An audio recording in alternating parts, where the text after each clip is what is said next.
Thanks very much for having us. I think we all understand why it is that we are here, and I think everyone understands what it is that is in front of us as far as a challenge and an opportunity. With your permission, I would like to assume that I can speak to everyone as though you are friends and adults and libertarians. And that means that we're going to say some things that maybe not everyone agrees with, but you'll see where I'm coming from. It is true that we have a huge opportunity in 2024. This is not only because the other parties are going to be posting weird candidates. We don't need to go into that. I don't mean to sound subjective about it. Polling data backs us up on this assumption. It is also true, however, that there is a growing sense of authoritarianism in the United States. Most Americans now believe that many of our most important and fundamental problems are the result of bad public policy. And I think that more Americans than ever before recognize that bad public policy doesn't just fall off of a tree. It is the result of parties that are pushing us in the wrong direction. Most Americans have heard of libertarianism, yes, but most Americans cannot spell libertarianism. Most Americans have no idea what the Libertarian Party stands for, but most Americans have a libertarian streak. And it is up to us to give them a chance to find us and identify that streak in us. Most Americans will find us if we completely cleave a very hard edge against Republicans and Democrats and leave no doubt that we are a very, very different choice. This is our task. What I want to argue today is that this is not merely an opportunity, but this is an obligation. Our government has gone completely off the rails, any way you look at it. Not just fiscally, and I would argue that the federal government of the United States is unlikely to remain fiscally solvent past the middle of this century. Never mind that, because fundamentally, I don't think you care about that any more than I do. You're not going to miss it. What I worry about, however, is that when the federal government of the United States goes under, it'll bring the dollar with it, because we still won't have fostered competitive currencies, and we'll be stuck with one reserve currency on this planet. And the federal government of the United States has taken to itself responsibility for it and will bring it down along with its own collapse. That's a problem. And that's not a problem that we should tolerate. Who is going to do something about this? If you are waiting for a Republican to lead the charge back toward fiscal or physical conservatism, you're waiting for something that's not going to happen. If you're waiting for a Democrat to lead an anti-war message, to stand up for your First Amendment rights. And this is, I don't see a lot of gray hair in the room today, so ask your parents. It used to be the case that you could find a Democrat who would stand up for your Second Amendment rights. That sounds weird. Wow. Things have changed. This is why it's an opportunity for us, but it is also why it is more than that. It is an obligation. No one else is going to do this for us. Remember that we are the philosophical descendants of the people that put together the Declaration of Independence and our Constitution that created the federal government of the United States, and did so for only one legitimate reason, and that's to protect your civil liberties and mine, and the civil liberties of Americans all over the United States who can't spell libertarianism, don't give a damn to try to figure out how to spell libertarianism. These are people for whom we must stand up, including people that are least able to withstand the force of the federal government, least able to stand up with the stupid things that the state governments do and their local governments. It is for these people that we are in it. Of all the things that don't need to be said today, let this be at the top of the list. It's not about us. And I hope this doesn't hurt anyone's feelings. It's really not about you either. It is about a lot of people outside of these walls who will never have heard of libertarianism, who will never have heard of this meeting today, but need representation. This is the reason why I believe that we need to launch a very different campaign that has represented the party in the past. Lars mentioned Gary Johnson and Joe Jorgensen. This is not personal, right? A lot of us really liked Joe, really liked what's his name? Really liked Gary. I don't know where he is today. So this is, he might be in Aleppo, if he could find it. This is not personal, right? But The reason Gary's campaign imploded was not because he forgot the name of a city in Syria, as dumb as that may be. The second thing that probably doesn't need to be said today, in addition to the fact that it's not about us, I'm going to make a mistake. If anyone doubts that, you can ask my wife. I will make a mistake. And she will probably tell you it's likely to be dumber than forgetting what Aleppo is, okay? The reason the Gary Johnson campaign imploded was because when he eventually did make that mistake that all of us make, he had not given his constituents a reason to hang on to him. Contrast that with Donald Trump. And this is going to sound weird, but don't mistake what I'm about to say. I'm no fan of the Donald. I was in New York in the 80s. I've got 40 years of disliking this guy, okay? But this is the guy who once famously said, they say I could shoot someone on Fifth Avenue without losing a great deal of support. I'm not sure he's wrong. I'm not sure he's wrong. And I'm going to go out on a limb and assert that shooting someone on Fifth Avenue is worse than forgetting what Aleppo is. Just let me make that assertion just for a moment. He says dumber things in a week, every week, than what's Aleppo. But people know why they hate him. They know why they like him. They know why they vote for him. They know why they vote against him. Not so with Gary Johnson. This campaign will leave no doubt what it is you're voting for, what it is you're voting against if you hate our philosophy, but we're going after it. This is not going to feel like Joe Jorgensen 2.0. We're running on what I call a Gold New Deal. You can see it at goldnewdeal.org. That's easier to spell than MikeTremont.com because it's got 2 A's, right? This is a collection of the most transformational ideas. To a lot of us libertarians, it feels like bread and butter. But to a lot of Americans, it's going to blow hair back. And the reason it's got its own branding and its own URL is because we're not backing up. This is our commitment that we cannot change our platform. It has a life of its own. The second thing that I believe that we need to do that's different than what campaigns have done in the past is run a very competitively credible campaign. We will not be the campaign that raises its hand and says, I can't win. If you raise your hand and you say you can't win, you've just removed the only reason why anyone pays attention to you. This is not a philosophy seminar. The only reason people pay any attention is because it's 2024. If you're running a philosophy seminar, you could have done that in 2023 or 2025. People are curious, who's going to be the next president of the United States? If you raise your hand and say, not me, that's great, Mike. Why don't you sit over here? And when it comes time to talk philosophy, we'll give you a buzz. That buzz ain't going to come.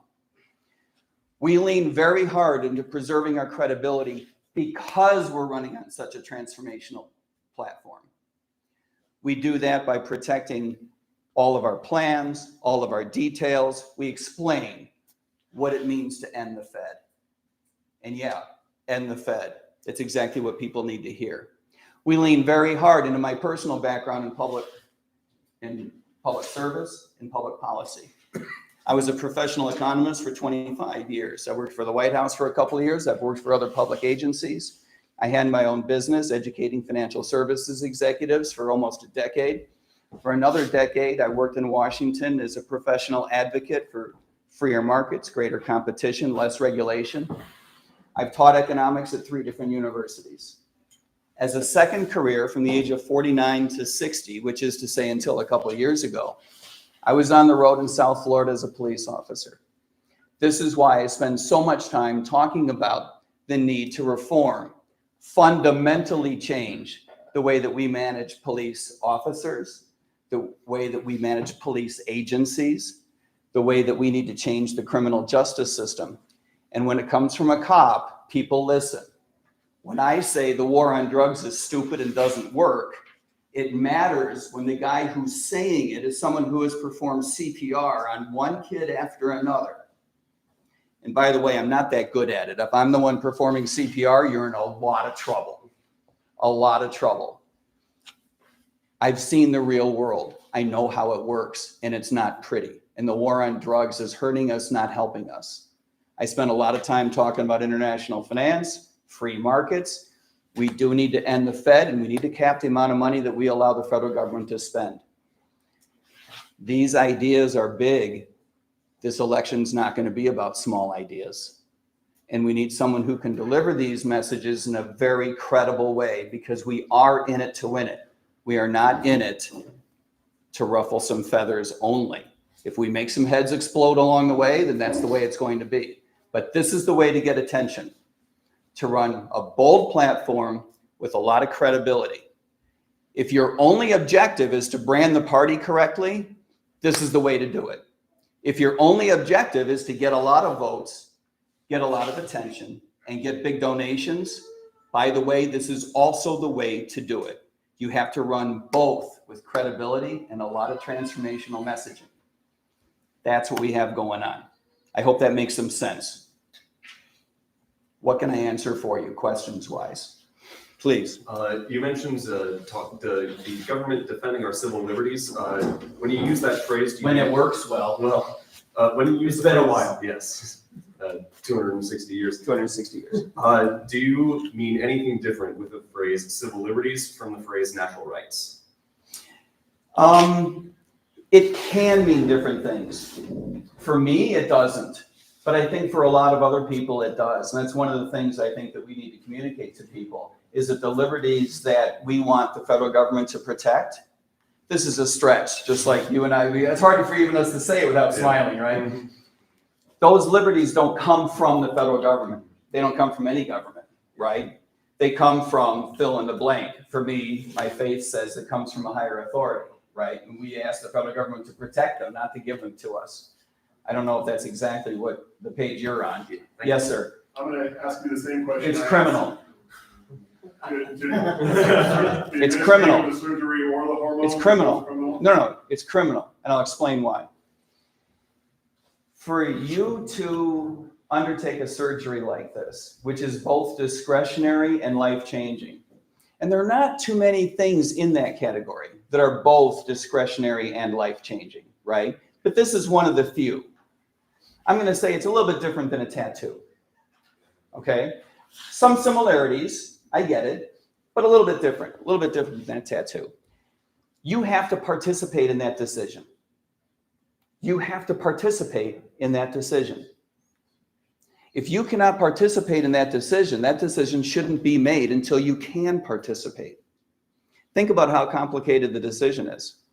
Is this a good idea for me now? Is this a good idea for me in 10 years? Is this a good idea for me in 70 years? When you're 17, you don't know what the word 70 years mean.